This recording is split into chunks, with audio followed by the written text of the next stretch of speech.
नमस्ते नमस्ते। आज आपको देखा चले बहुत दिनों के बाद डोंकी और डोंकियों की पूरी फैमिली आज धमाकेदार वीडियो लेके आए। तो आइए ये देखिए।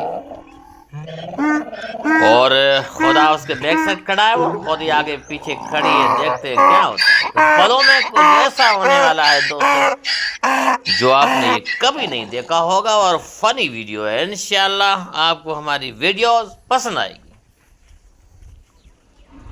आज धमाकेदार वीडियो के साथ लेके आए हैं डोंकी के तरफ से ये अच्छा खासा वीडियो।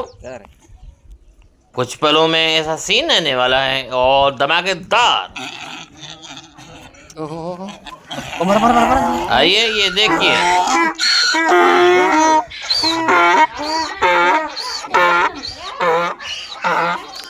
और खुदा मस्ती में जो भूखने कर रहा है और चारों तरफ घूम रहा है।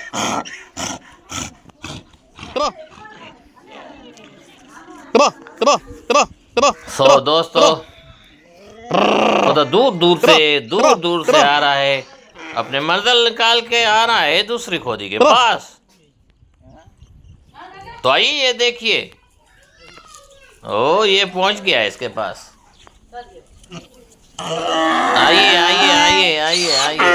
ये बात सही है। Thank you so much.